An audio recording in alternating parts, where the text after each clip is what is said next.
Bien, doctores, bienvenidos nuevamente a MedClass 302. Soy el doctor Frank Bellodas. Vamos a revisar ahora la asignatura de Fisiología, específicamente el capítulo de Fisiología del Sistema Nervioso y el tema de Sistema Nervioso Autónomo. Entonces, aquí es importante aclarar algunos conceptos, ¿no? Antes de pasar a describir el sistema nervioso autónomo en sí. Y es que el sistema nervioso se puede estudiar de múltiples maneras.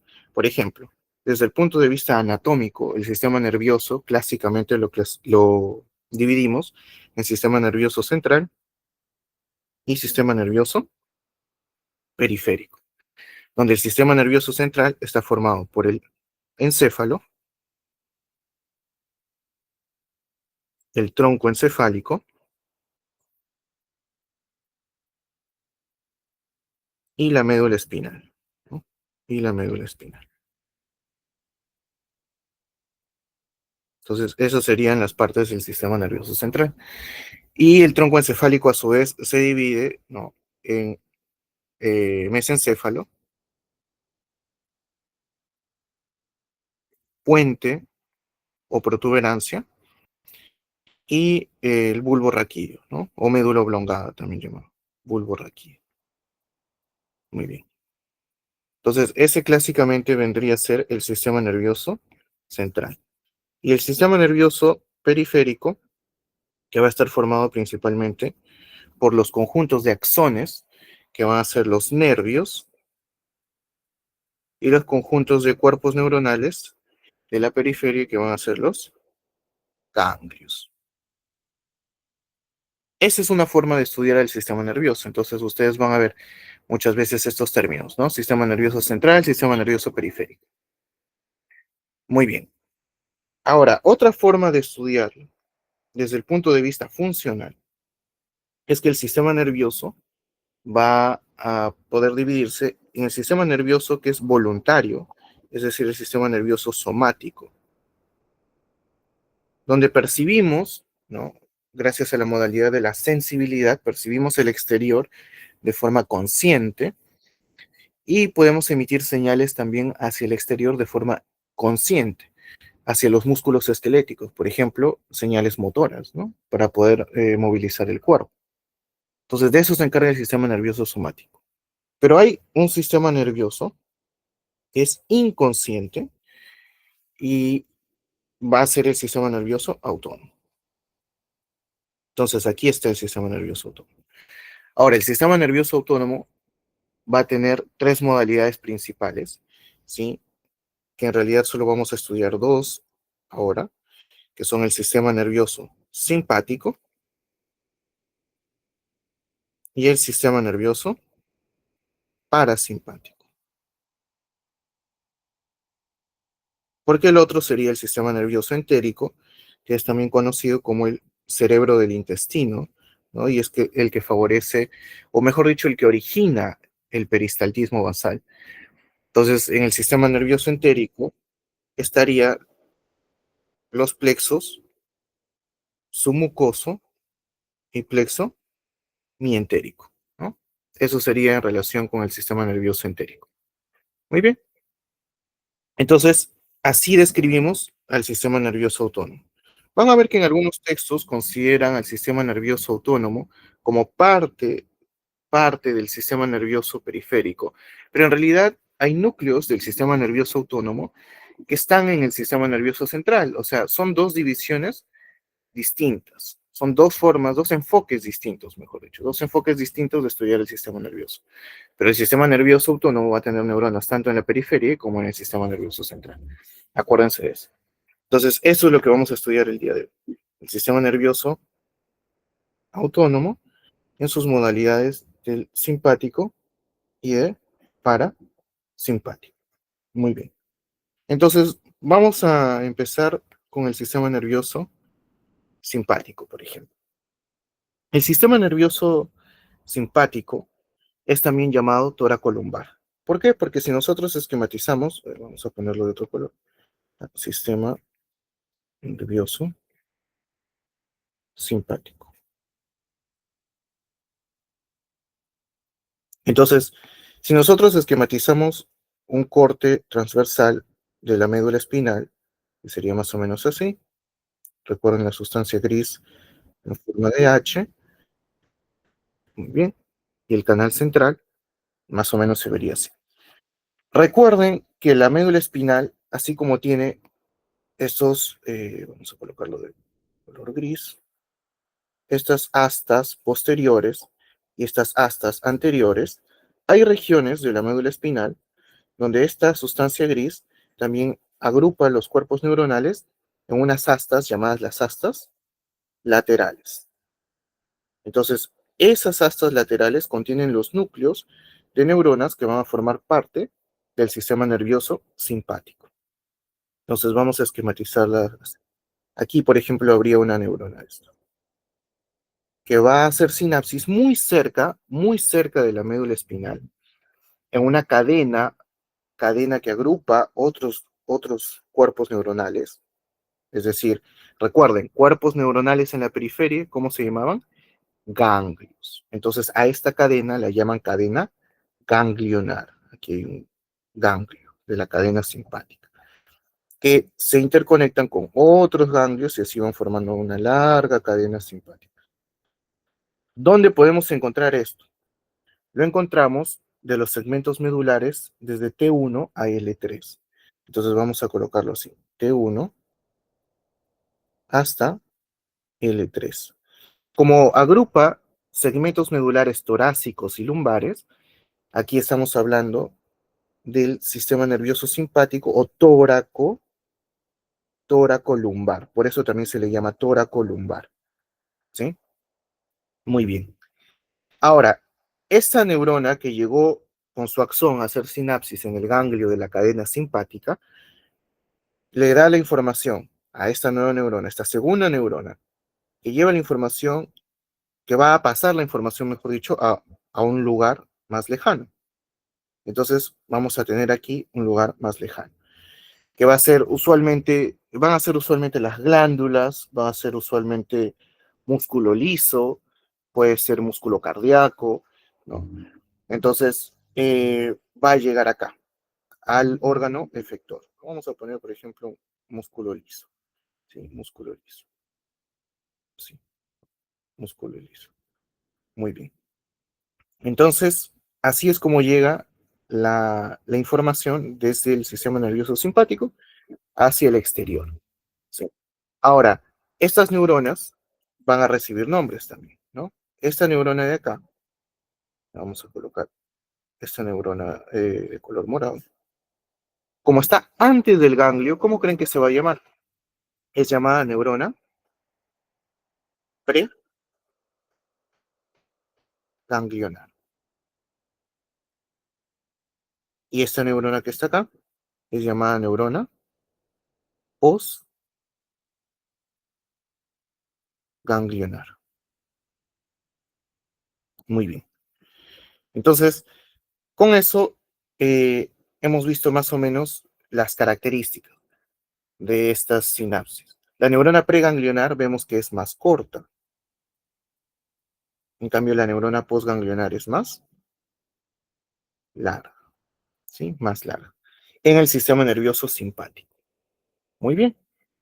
¿Qué neurotransmisores se utilizan? Entonces, aquí vamos a ver en general, ¿no? Cómo son los neurotransmisores que utilizan. Entonces, en el sistema nervioso simpático, en realidad, lo que sucede, vamos a ponerlo del mismo color. Aquí estaría la neurona preganglionar haciendo sinapsis en el ganglio de la cadena simpática y la neurona postganglionar haciendo sinapsis en la célula efectora. Muy bien. Entonces, aquí vamos a encontrar como neurotransmisor en la neurona preganglionar a la acetilcolina. Acetilcolina. Y en la neurona postganglionar, el neurotransmisor principal va a ser la noradrenalina. ¿Sí? Noradrenalina. Recuerden que los receptores de acetilcolina son llamados receptores nicotínicos. O sea, aquí lo que está pasando es que la acetilcolina se está uniendo, o vamos a ponerlo mejor de otra forma para no confundirnos, de forma triangular. La acetilcolina se está uniendo con su receptor, que es un receptor nicotínico. Y se llama receptor NN porque es un receptor del nervio, ¿no? Nicotínico del ganglio de la cadena simpática. Son también llamados receptores N2. Muy bien. Receptores nicotínicos. Ahora, la noradrenalina, lo que va a tener, vamos a borrar esto y vamos a verlo así. Es como una vista ampliada de lo que está sucediendo, ¿no?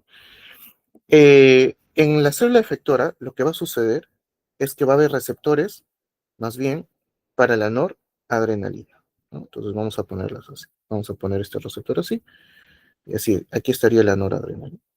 Ahora, los receptores para la noradrenalina son distintos. Los receptores son llamados receptores adrenérgicos. Adrenérgicos. Entonces, hay distintos tipos de receptores adrenérgicos. Específicamente hay dos tipos. Son los receptores alfa y los receptores beta adrenérgicos, ¿no? Tenemos entonces a los receptores alfa 1, alfa 2, receptores beta 1 y beta 2 adrenérgicos. Aquí estarían haciendo sinapsis las neuronas postganglionares del sistema nervioso simpático. Muy bien. Poco a poco vamos a ir avanzando desde lo macroscópico, se están dando cuenta, hasta lo más pequeño, lo más microscópico, eh, y la base molecular, que es lo que nos ayuda a entender cómo funciona este sistema. Entonces, si hay dudas hasta el momento, ¿no? Usualmente yo doy un espacio al final para las preguntas, pero prefiero que si tienen dudas hasta acá, aclararlas para que no haya confusión. ¿Sí? Pueden escribirlas en el chat, pueden levantar la mano para resolverlas, si es que las hubiera, antes de pasar a algo más complejo. ¿Ver? Entonces, ¿entendido esto de acá? Neurona preganglionar, acetilcolina, receptores nicotínicos, N2. Neurona postganglionar, noradrenalina, receptores adrenérgicos, alfa 1 y 2, beta 1 y 2. Muy bien. Entonces, ¿qué sucede normalmente con los receptores alfa 1, alfa 2, beta 1, beta 2? Vamos a ampliar esto de acá. Entonces, los receptores alfa y los receptores beta van a ser receptores que están en la membrana celular. O sea, están ubicados en la membrana de la célula, no dentro, como por ejemplo los receptores para hormonas esteroideas, no. Son receptores de membrana, que están acoplados a una proteína que se llama proteína G. O sea, van a ser receptores de membrana acoplados a proteína G. ¿Qué significa esto de la proteína G? Significa que una vez que estos receptores se unen a su ligando, que en este caso sería la noradrenalina, se activa una proteína que está unida al receptor, que es la proteína G. La proteína G tiene tres subunidades, alfa, beta y gamma. Aquí lo que nos importa sobre todo es la subunidad alfa, porque la subunidad alfa determina lo que va a suceder después. Entonces, repito, la proteína G sería más o menos así, un receptor está acoplado a la proteína G. Esa proteína G tiene tres subunidades, alfa, beta, gamma. Y nos importa sobre todo la subunidad alfa, ¿sí? Esto seguro lo han visto en procesos celulares y moleculares, ¿no? Que vendría a ser biología celular y molecular o bioquímica. Entonces, quiero que traten de recordar esos conceptos que ya han estudiado en semestres anteriores. Entonces, esta sería la membrana celular, este sería el receptor, está acoplado a una proteína G. Hay tres posibilidades acá, y con eso se va a entender, ¿no? Tres posibilidades. La subunidad alfa, que se llama G sub S, la subunidad alfa que se llama G sub I, y la subunidad alfa que se llama G sub Q. Entonces, Son tres posibilidades. No pueden existir al mismo tiempo. Cada receptor va a ser distinto, vamos a ver. Entonces, ¿qué hace la subunidad S? Esto, bueno, el mismo nombre nos lo va a decir. S viene de estimular, estimula, estimula, lo vamos a poner mejor así, estimula, estimula a una enzima que se llama la adenilato ciclasa. ¿Qué hace la adenilato ciclasa? La adenilato ciclasa aumenta las concentraciones de AMP cíclico. Listo. Eso es lo que quería que entendiera. Que si una subunidad G sub alfa es de tipo, perdón, alfa es G sub S, aumenta las concentraciones de AMP cíclico. Y el aumento de las concentraciones de AMP cíclico es lo que va a producir sus efectos biológicos. Puede ser contracción muscular, relajación muscular. Eso va a depender de dónde esté el receptor y de qué tipo de célula sea. Pero aumenta las concentraciones de AMP cíclico. Ese es el trasfondo molecular de lo que está sucediendo acá. La subunidad I, ¿sí? Si la S estimula, la subunidad I inhibe. Inhibe la adenilato ciclasa. ¿Y qué se va a producir? Pues lo opuesto, una disminución del AMP cíclico. Disminución del AMP cíclico. Muy bien. Y luego tenemos la subunidad G sub Q, que esto se relaciona con otra enzima. Esta estimula a una enzima llamada la fosfolipasa C. La fosfolipasa C aumenta las concentraciones de dos moléculas muy importantes que son el IP3 o inositol 3-fosfato y el diacilglicerol. De acá, el más importante es el IP3, porque el IP3 aumenta las concentraciones de calcio intracelular, que es el causante de los efectos biológicos, principalmente. Principalmente, ¿no? Entonces, esto lo vamos a poner como en un cuadro. Representa los tipos de efectos que va a tener un receptor acoplado a proteína G, dependiendo de cómo es su subunidad, G sub alfa, ¿no? G sub alfa. Su subunidad alfa, perdón. Entonces, vamos a ver. Dijimos que hay cuatro tipos de receptores adrenérgicos. Alfa 1, alfa 2, beta 1, beta 2. ¿Sí? Lo vamos a separar un poco más. Alfa 1, alfa 2, beta 1 y beta 2. ¿Qué hace el receptor alfa 1? El receptor alfa 1, ¿sí? De aquí hay una mnemotecnia que se pueden acordar, ¿no? Voy a poner acá. Para los... ¿dónde lo ponemos? Por acá. Que sería como, bueno, como kiss and kick, ¿no? Así. En realidad, kiss, pero con Q, ¿no? Kiss and kick, ¿no? Así. Como besar y patear, ¿no? Es una mnemotecnia que les puede ayudar, no sé si la pueden utilizar. Esto es para el sistema nervioso simpático, esto es para el sistema nervioso parasimpático, ¿no? Con esta mnemotecnia yo me acuerdo, kiss and kick. Entonces, ¿cuál es la mnemotecnia para el sistema nervioso simpático? La parte del kiss. Entonces, ¿a qué se refiere esto? A que el receptor es de tipo G sub Q, G sub I, G sub S. Entonces ya saben todo lo que va a suceder. Lo que va a suceder es que, vamos a mover esto un poco para que no se superponga.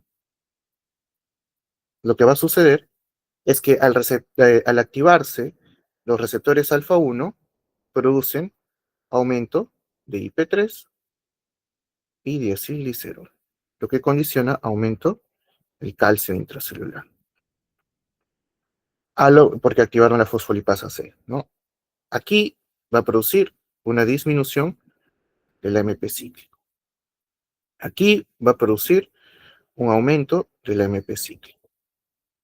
Aquí va a producir un aumento del AMP cíclico. Entonces, ¿se entendió hasta acá, doctores? ¿Alguna pregunta, alguna duda, algo que desean que repita, deseen que repita, algo que no haya quedado claro, ¿sí? Hasta esta parte.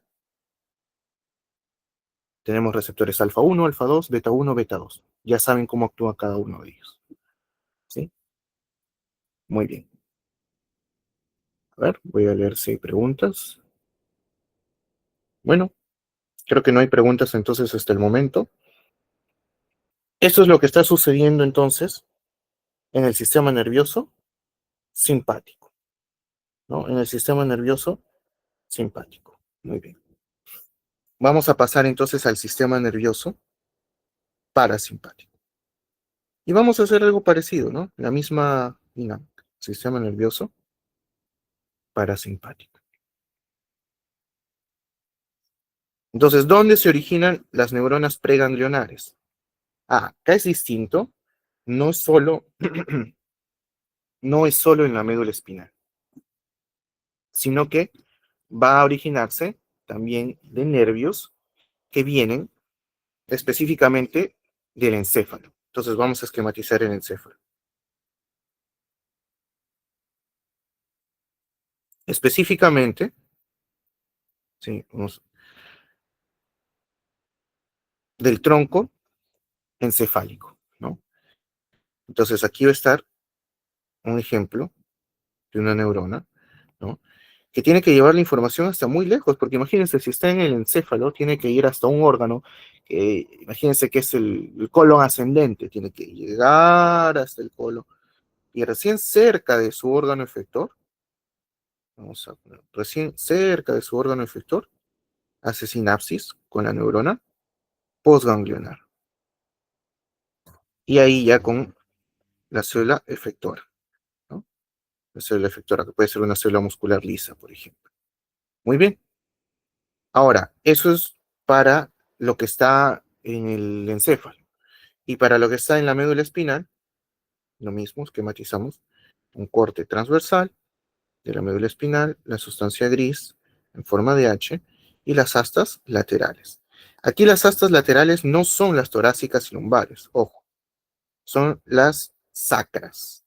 Entonces va a estar aquí el cuerpo neuronal y también va a dirigirse acá para hacer sinapsis con la neurona postganglionar. Muy bien. Entonces, aquí habíamos mencionado que la neurona preganglionar es más corta, era más corta. Aquí la neurona preganglionar es más larga. En el sistema nervioso simpático, la neurona postganglionar era más larga. Aquí la neurona postganglionar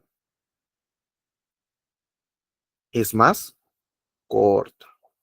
Muy bien. Ahora, acá no se origina de los segmentos torácicos y lumbares. Acá se origina del tronco encefálico, específicamente de los núcleos de los pares craneales 3, 7, 9, 9 y 10. Y de los segmentos sacros de S2 a S4. Entonces, como viene del cráneo y viene del sacro, de los segmentos sacros, a ese se le va a llamar sistema cráneo sacro, también llamado sistema nervioso parasimpático. Entonces, espero que con eso se haya entendido mejor. Este sería un ganglio periférico, ¿no? Un ganglio parasimpático periférico. Muy bien, muy bien. Entonces vamos a ver lo que sucede en la sinapsis. Aquí estaría la neurona preganglionar, tal como habíamos esquematizado en el simpático, ¿no? Pero esta es más larga. La neurona postganglionar, y esta es más corta. Y la célula efectora, que puede ser una célula muscular lisa, por ejemplo, ¿no? Vamos a esquematizarlo así. Una célula muscular lisa. Muy bien. Acá el neurotransmisor es la acetilcolina.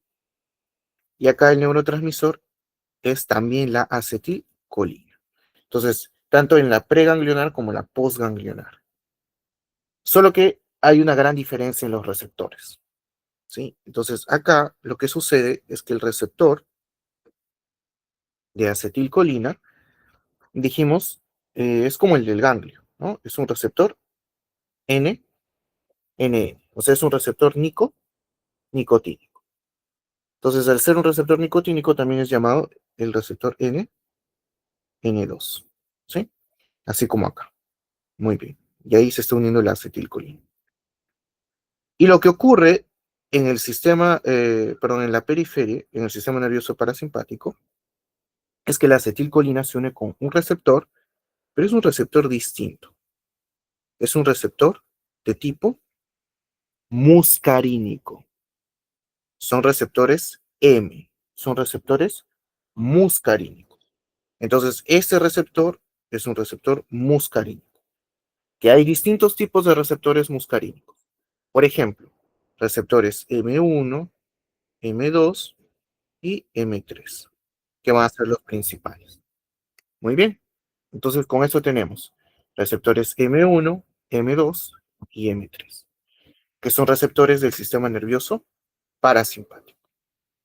Muy bien. Ahí es donde va a ejercer su efecto. Ahora, nuevamente, ampliamos. Como ya tenemos conocimiento de esto de acá, que son los receptores acoplados a proteína G, simplemente es aplicar la mnemotecnia, ¿no? Receptores muscarínicos. Dijimos M1, M2, M3. La mnemotecnia es KISS and KICK, ¿no? Entonces aquí sería receptores adrenérgicos, KISS, y receptores eh, muscarínicos, KICK, ¿no? Aquí está. Entonces sería acoplados a proteína G y ya sabemos lo que va a suceder. Quiere decir que cuando se activa el receptor M1, lo que va a hacer es que aumente las concentraciones de IP3, eh, de IP3 y acilglicerol y por ende calcio intracelular. El GI disminuye las concentraciones de AMP cíclico. Y G sub Q lo que va a hacer es aumentar el IP3 y acilglicerol y las concentraciones de calcio intracelular. Muy bien. Entonces, así es como funcionan estos receptores. Eh, y esa es la función biológica que ejercen el sistema nervioso simpático y parasimpático. Hasta acá, doctores. ¿Alguna duda? ¿Otra pregunta? ¿Algo que no haya quedado claro?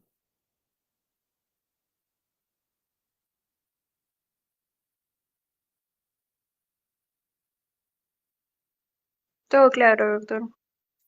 Muy bien. Entonces, ¿dónde están estos receptores alfa 1 y alfa 2? O sea, ¿dónde vamos a ver los efectos de los receptores alfa 1 y alfa 2? Que es lo que nos importa mucho en el sistema nervioso autónomo, ¿no? Entonces, creo que eso lo podemos hacer de la siguiente forma. Vamos a aprovechar esta división y vamos a poner acá sistema nervioso simpático, ¿sí? Así, simpático y parasimpático.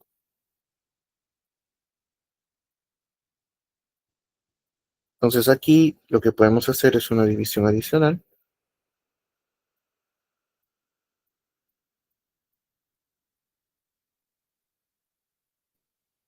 Muy bien. Entonces, vamos a ver, por ejemplo, ¿qué órganos actúan en el sistema nervioso simpático y parasimpático? En el corazón. Vamos a ver. Ojo que el corazón tiene su propio sistema de conducción. Lo que hacen el simpático y el parasimpático es estimular o inhibir eh, la contracción de por sí que ya es automática en el corazón, ¿no? Simplemente acelerarlo o hacerlo más lento. Entonces, ¿qué hace o qué tipo de receptores tiene el sistema nervioso simpático, por ejemplo, en el corazón? ¿No? Vamos a poner, tiene los receptores beta 1. Y el sistema nervioso parasimpático tiene los receptores M, M2. ¿Qué hacen los receptores beta 1 del simpático cuando son estimulados? ¿Sí? Cuando son estimulados, lo que aumentan es la frecuencia cardíaca. ¿Sí? Aumentan la frecuencia cardíaca.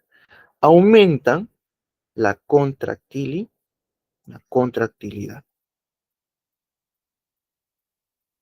Y aumentan la conducción en el nódulo aurículo ventricular. O sea, aceleran la conducción, hace que sea más rápido.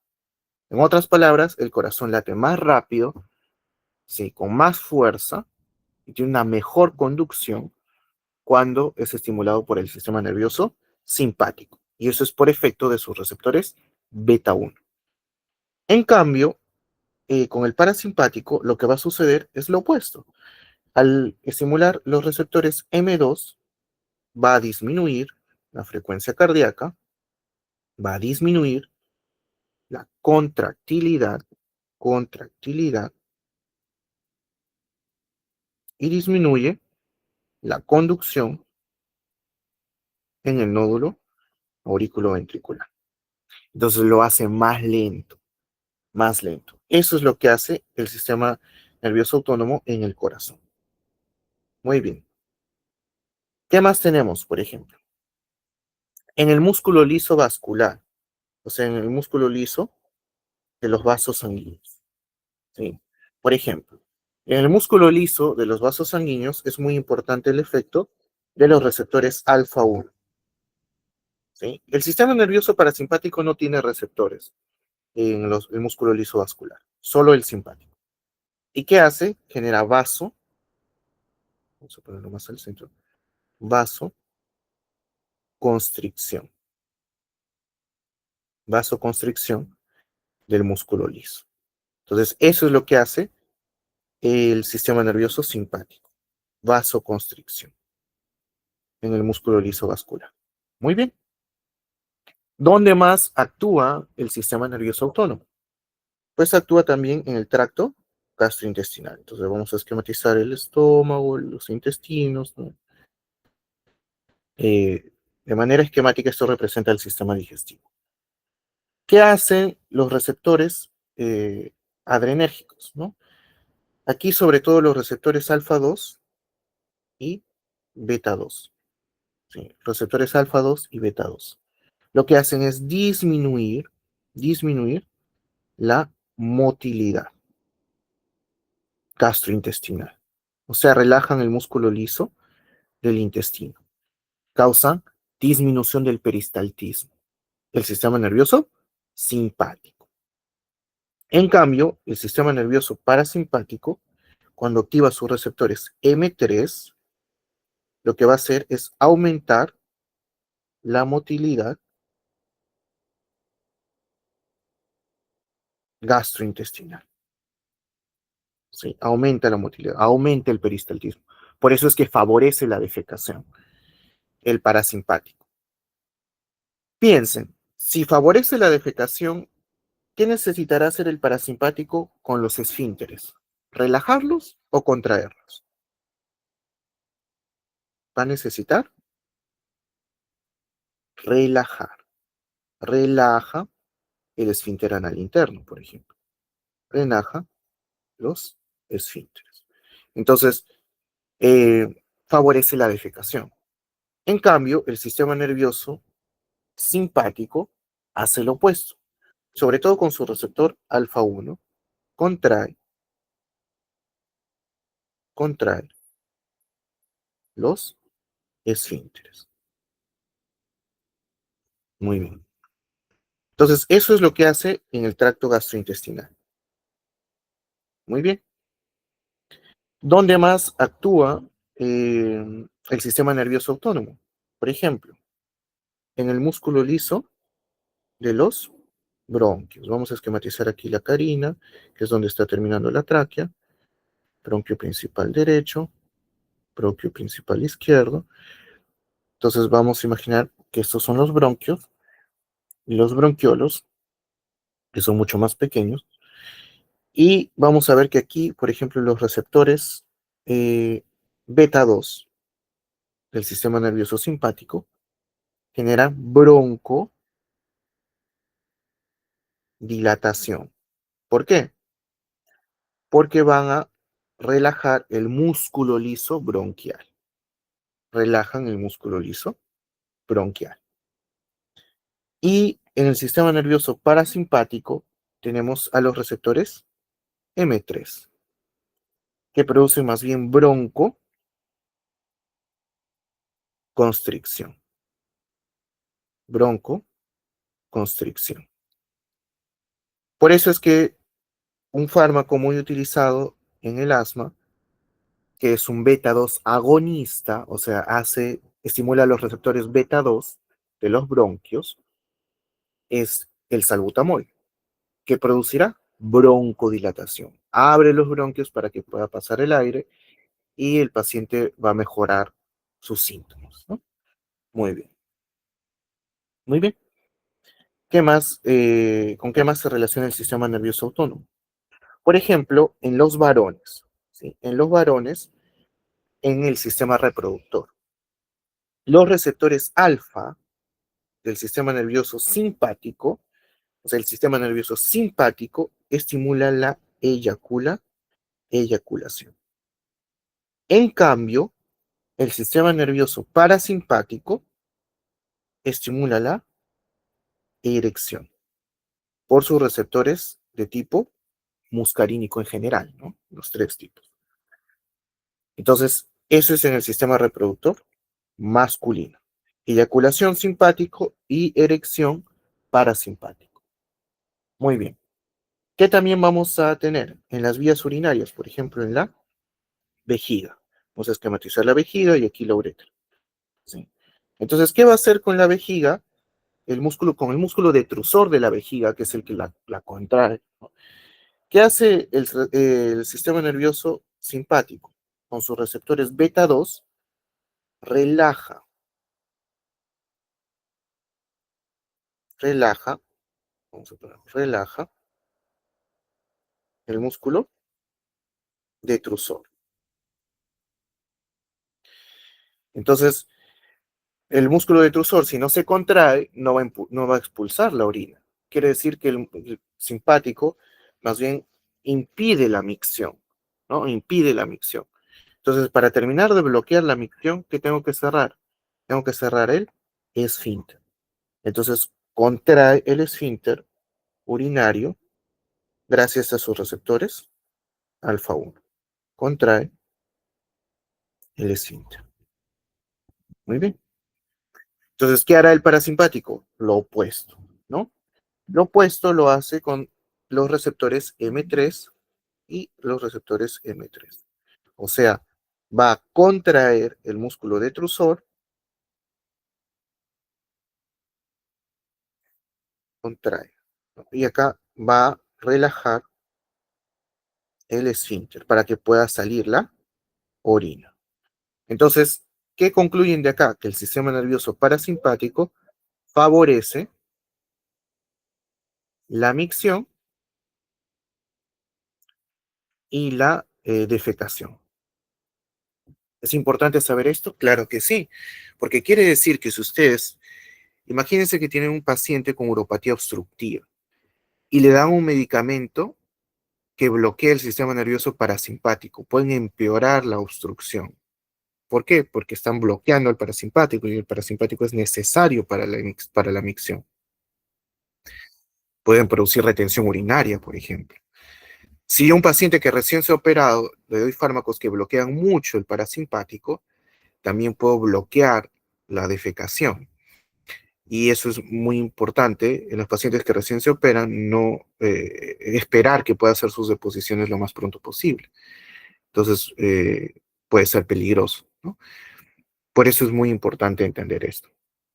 Esto que estamos explicando acá es la base de lo que se ve en farmacología, ¿no? Como los fármacos que actúan en el sistema nervioso autónomo. Entendiendo los receptores, entendiendo los lugares donde actúan, se puede entender cómo es que los medicamentos van a tener cierta preferencia por alguna u otra función. Entonces, eso en relación con la vejiga y el esfínter uretral interno. Muy bien. ¿Qué más va a suceder? Por ejemplo, a nivel de los ojos, ¿no? Específicamente en los que se relacionan con la apertura, los músculos que se relacionan con la apertura pupilar, ¿no? Entonces vamos a colocar acá, vamos a pintar el iris, ¿no? Muy bien. Entonces acá, bueno, el sistema nervioso simpático, acuérdense, es el que produce la midriasis. Y el parasimpático es el que produce la miosis. Entonces, ¿cómo produce la midriasis el simpático con sus receptores alfa? 1. Produce la midriasis.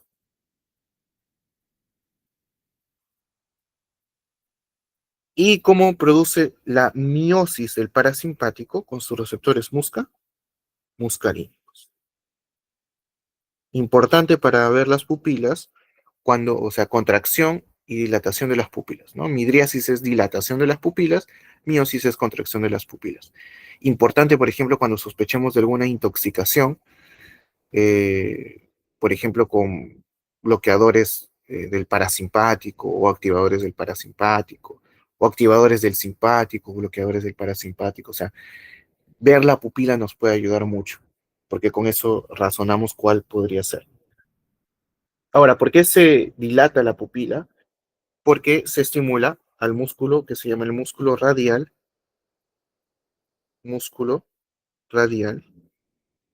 del iris, que cuando se contrae dilata la pupila. Y en la miosis se estimula el músculo esfínter de la pupila, o también llamado, perdón, esfínter del iris, o también llamado circular, ¿no? Circular, esfínter o circular.